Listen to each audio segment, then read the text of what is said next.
Friends, let us begin by observing a peculiar habit of our modern world: the relentless pressure to share. We are encouraged to live out loud, to broadcast our thoughts, our triumphs, our struggles, and our plans across digital town squares.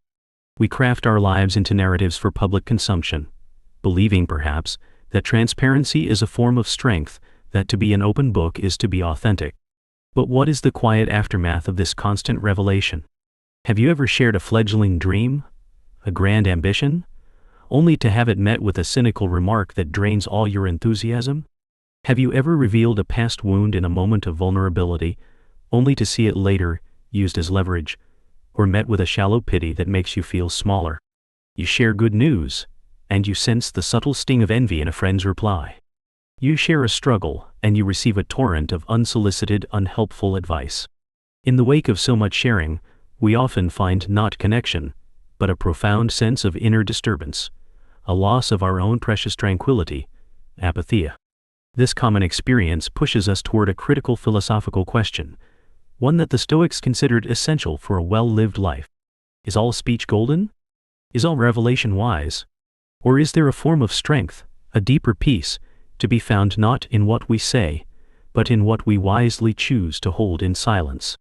What parts of our personal world, if left unsaid, can best protect and fortify the walls of our inner citadel? The Stoic masters would argue that prudence in speech is not a form of hiding, but a cornerstone of wisdom. It is a direct application of the most fundamental Stoic principle, the dichotomy of control. Our words, our choice of what to reveal and what to protect, are among the few things that are entirely within our power. How we use them can either fortify our inner peace or invite the chaos of the external world, the judgments, opinions, and passions of others, directly into our minds. Epictetus, in his Enchiridion, gave us a guiding rule: let silence be your general rule, or say only what is necessary and in few words. This isn't a call to be antisocial or secretive. It is a call for intention. It is a reminder that our words have weight and consequence.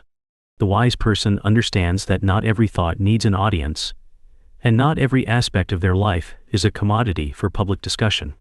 Their silence is not empty. It is a space where their peace can grow undisturbed. So, let us explore 5 specific personal things that, according to Stoic wisdom, are best kept within the protective walls of our own counsel if we truly seek a life of unshakable peace. First, your grandest future plans and ambitions.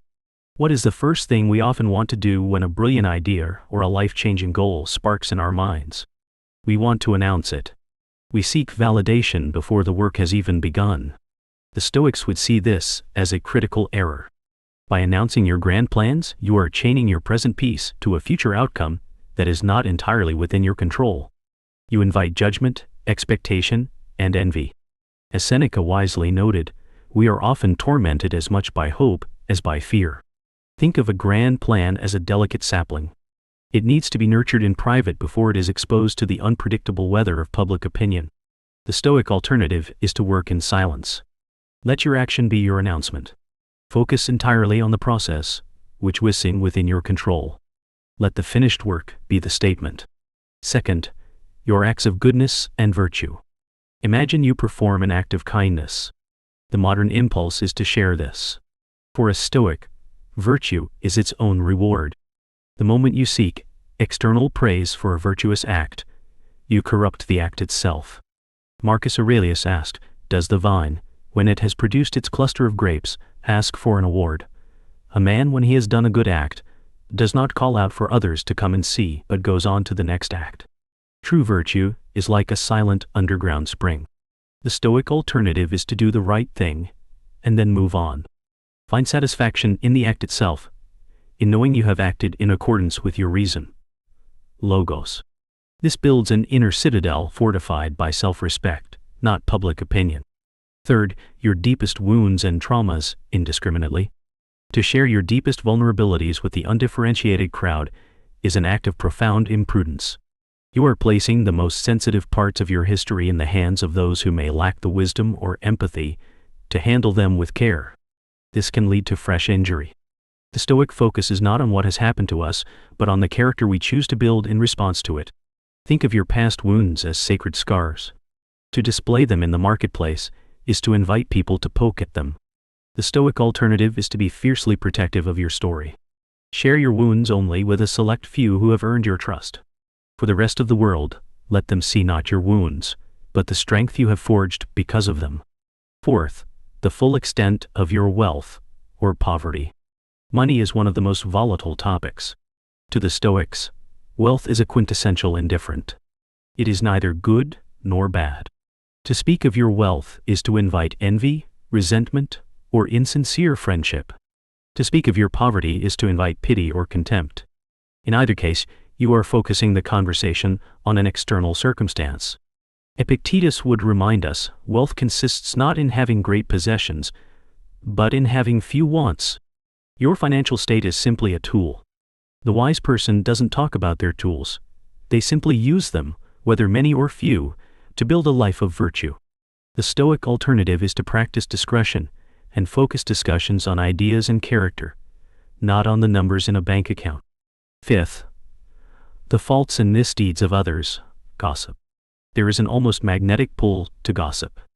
Engaging in it is a threefold failure of Stoic practice. First, you are focusing on things entirely outside your control. Second, you are wasting your precious time and mental energy. Third, you are actively damaging your own reason, logos, by indulging in malice. Marcus Aurelius was relentless on this point.